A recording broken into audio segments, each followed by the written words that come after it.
Hello विद्यार्थियों, आप सभी का हमारे यूट्यूब चैनल पहाड़ी स्टडी क्लासेस में बहुत बहुत स्वागत है। सीजी उत्कर्ष योजना प्रवेश परीक्षा की तैयारी करने वाले विद्यार्थियों के लिए यह जो वीडियो है बहुत ही महत्वपूर्ण होने वाला है, तो वीडियो को अंत तक देखें और वीडियो अगर हेल्पफुल लगे तो वीडियो को लाइक करें, अपने दोस्तों को शेयर करें। व आपने अगर अभी तक हमारे चैनल को सब्सक्राइब नहीं किया है तो चैनल को सब्सक्राइब अवश्य कर लें। तो आज के वीडियो में हम देखेंगे हिंदी विषय के महत्वपूर्ण प्रश्न।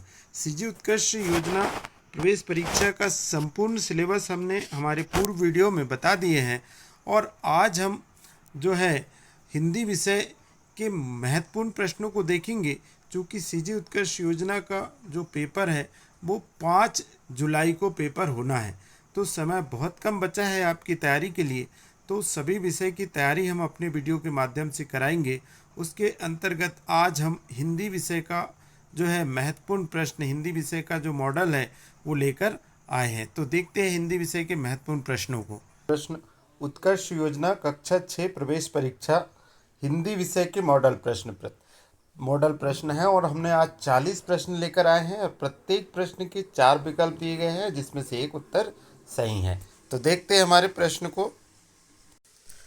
पहला प्रश्न है, कमल का पर्यायवाची शब्द है तो पुष्प, पंकज, वृक्ष और फल। तो इसमें से जो है पंकज जो है कमल का पर्यायवाची शब्द है। अगला है, अंधकार का विलोम शब्द है तो अंधकार का विलोम शब्द जो होता है उजाला, अंधकार और उसका विलोम क्या रहेगा, उजाला। हमारा अगला प्रश्न है, जल का पर्यायवाची। तो जल का पर्यायवाची क्या होगा हमारा, जल का पर्यायवाची हो जाएगा नीर। क्या हो जाएगा जल का पर्यायवाची, नीर। फिर अगला प्रश्न हमारा है, बालक का स्त्रीलिंग। ठीक है, बालक का स्त्रीलिंग क्या हो जाएगा, बालक का स्त्रीलिंग हो जाएगा आपका बालिका। क्या हो जाएगा, बालिका, बालिका। फिर अगला प्रश्न देखते हैं, पुस्तक शब्द का बहुवचन। तो पुस्तक शब्द का बहुवचन क्या हो जाएगा, पुस्तकें हो जाएगा। क्या हो जाएगा, पुस्तकें। बी सी नंबर हमारा राइट आंसर आएगा। अगला प्रश्न, सूरज का पर्यायवाची शब्द। तो सूरज का पर्यायवाची शब्द क्या हो जाएगा, दिनकर। ठीक है, चंद्रमा, तारा, बादल नहीं रहेगा, क्या रहेगा, दिनकर। फिर अगला प्रश्न हमारा देखते, रात का विलोम शब्द बताना है। अब रात का विलोम शब्द क्या होगा भाई, रात का विलोम शब्द होगा दिन। ठीक है, सी नंबर राइट आंसर है। अब जो अगला प्रश्न है उसमें हमको गाय का पुल्लिंग बताना है। तो गाय का पुल्लिंग क्या होगा, गाय का पुल्लिंग होगा बैल। क्या होगा, बैल। अब अगला प्रश्न हमारा देखते, मीठा शब्द का विलोम शब्द क्या है, नमकीन, खट्टा, कड़वा, फीका। तो मीठा का क्या हो जाएगा, कड़वा। ठीक है। फिर अगला प्रश्न, भारत हमारी क्या है। भारत हमारी क्या है, भाषा, राजधानी, मातृभूमि या नदी। तो क्या है भाई भारत हमारी, तो यहाँ हमने देखे भाषा, राजधानी, मातृभूमि और नदी। तो मातृभूमि, भारत हमारी क्या है, मातृभूमि है, हमारा देश है। ठीक है, हमारा देश हमारी मातृभूमि है। अगला प्रश्न हम देख लेते हैं, वर्णमाला में स्वरों की संख्या कितनी होती है। तो ये मोस्ट इम्पोर्टेंट प्रश्न है। तो वर्णमाला में स्वरों की संख्या 11 होती है और 13 कहेंगे आप लोग तो उसमें अम और आहा जो है अयोगभा है, उनको स्वरों की संख्या में नहीं गिना जाता। इस कारण वर्णमाला में स्वरों की संख्या कितनी आएगी, 11 आएगी। अगला प्रश्न है, इच्छा क्या है, स्वर, व्यंजन, संयुक्त व्यंजन या मात्रा। तो ये संयुक्त व्यंजन है। क्या है, संयुक्त व्यंजन। विद्यालय शब्द में कितने अक्षर है। तो विद्यालय शब्द में 4, 5, 6, तो कितने आएंगे, 5 अक्षर आएंगे। कितने आएंगे, 5, 4 दिख रहे और ये जो बीच में 2 अक्षरों से मिलकर बना है सर, 5 अक्षर आएंगे। ठीक है। फिर अगला प्रश्न हमारा है, राम स्कूल जाता है, यह कौन सा वाक्य है, प्रश्नवाचक, आज्ञावाचक, विधानवाचक, विस्मयबोधक। तो यह जो है विधानवाचक वाक्य है। कौन सा वाक्य है, विधानवाचक। अब वह कितना सुंदर दृश्य है, यह वाक्य। वह आप देख सकते हो यहाँ एक चिन्ह लगा हुआ है। ठीक है ना, तो यहाँ दिया है प्रश्नवाचक, विस्मयबोधक वाचक, आज्ञावाचक या विधानवाचक। तो यहाँ जो चिन्ह लगा है विस्मय बोधक वाचक, ठीक है। तो हमारा राइट आंसर आएगा बी नंबर, विस्मय बोधक, विस्मय आदि बोधक। तो फल शब्द का बहुवचन फलो, फलोगा, फल और फले, तो फल आएगा, ठीक है।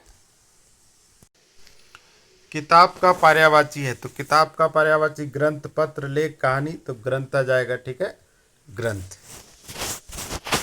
सच्चाई शब्द में प्रत्यय है, सच और फिर है चाई, आई, ई, तो सच्चाई शब्द में प्रत्यय क्या होगा, आई होगा, ठीक है। अब हमारा प्रश्न है ईमानदार में उपसर्ग है, तो ईमानदार में उपसर्ग जो है ई। पानी पानी होना मुहावरे का अर्थ है शर्मिंदा होना। फिर अगला प्रश्न हमारा नाक में दम करने का अर्थ है, नाक में दम करना परेशान करना। जो पढ़ता है वही आगे बढ़ता है, यह वाक्य जो है लोकयुक्ति वाक्य है। अगला प्रश्न हमारा है विद्यार्थी शब्द में संधि है विद्या, धन, अर्थी।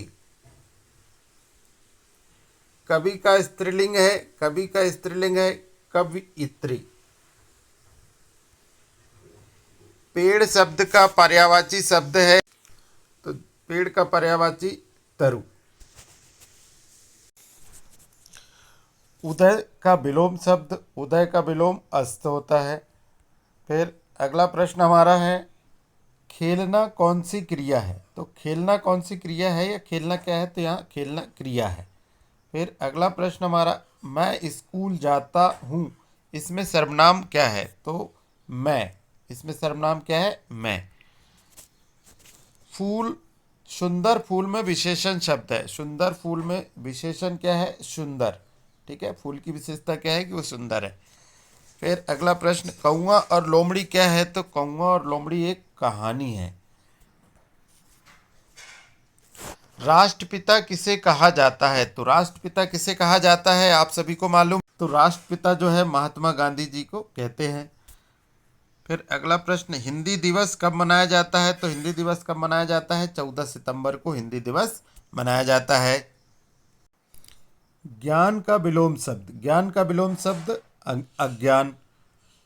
फिर आकाश का पर्यायवाची शब्द, आकाश का पर्यायवाची शब्द होगा नभ। फिर अगला प्रश्न हाथ पांव फूलना मुहावरे का अर्थ होता है डर जाना। कलम शब्द का बहुवचन, तो कलमे। पर्वत का पर्यायवाची है, तो पर्वत का पर्यायवाची होता है गिरि, ठीक है। फिर अगला प्रश्न हमारा काला का विलोम शब्द है, तो काला का विलोम शब्द क्या हो जाएगा, सफेद। और आज का हमारा अंतिम प्रश्न है संगठन में शक्ति है क्या दर्शाता है, तो यह एकता दर्शाता है। तो विद्यार्थियों आज के लिए इतना ही। वीडियो हेल्पफुल लगा है तो वीडियो को लाइक करें, अपने दोस्तों को शेयर करें। व आपने अगर अभी तक हमारे चैनल को सब्सक्राइब नहीं किया है या आप हमारे चैनल पर नए हैं तो हमारे चैनल को सब्सक्राइब अवश्य कर लें। तो मिलते हैं विद्यार्थियों नेक्स्ट वीडियो में, तब तक के लिए नमस्कार, जय हिंद, वंदे मातरम।